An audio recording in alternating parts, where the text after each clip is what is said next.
Once there is funding enough to have a class to archive it, yes, we will do. We are applying for funding for such kind of protections. So the first person to own the Bible was David Mohatle Mudibane, the first black evangelist to be captured by Mzilikazi in those eras. So my great-grandfather was the second to own the Bible. In the past there were no birth certificates and death certificates. So it was used to, there is somewhere you find an image from that. And then he's also, my great-grandfather is also documented in this book by Dr. Barman. It's an old introduction of evangelism in Sekwena people, like us Botswana people. So it talks about my great-grandfather. It's very old. And this one is a book by my grandfather. Oh, I was hiding it now so they shouldn't steal it. People like stealing it. But it's here, the insert is here. Yeah, it's a book written by him in 1949.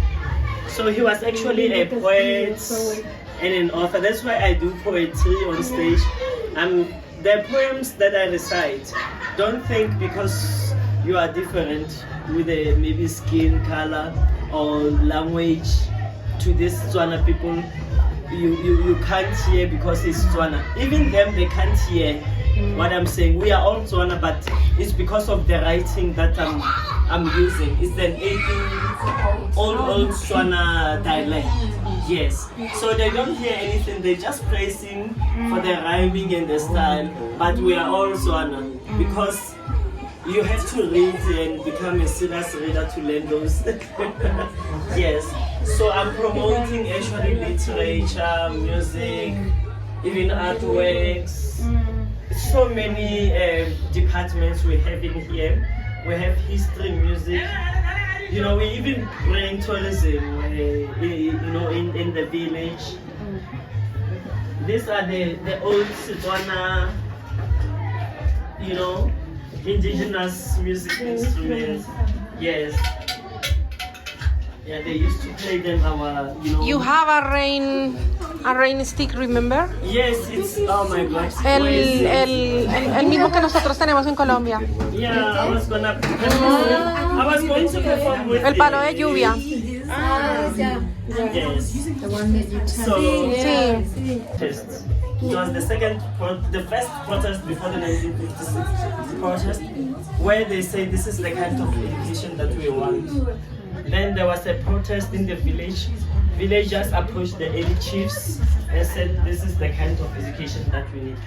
Coincidentally, the government started the first South African College of Education. It was called Kelmetten. That's where he was amongst the first teachers in the country to receive professional education. So those ones are the second year ones of the 1970. Yeah, they were the teachers. Look at their dress codes. And also this art exhibition. It resembles Botswana women, how they cut their hair in the old centuries and their way of dressing. Sekwena and Makabo is our cultural group differentiation. Sekwena is it's a totem is a crocodile. And then Kabo is like a monkey. We follow, that's how we group each as a movement of Bantu affairs, I think. Yeah, I'm not sure if it was WWSLN or those government leaders. They came, they wanted to take the stone away from him. He refused. He said it's part of his heritage. Because when he started building this house in 1921, when digging out the foundation, he found this stone.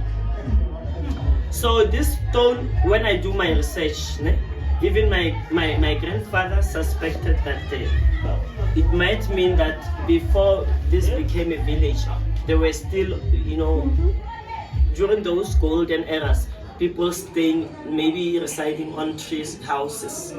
Because in those eras, this was used as a matches. You put the stick in here, you just rub it.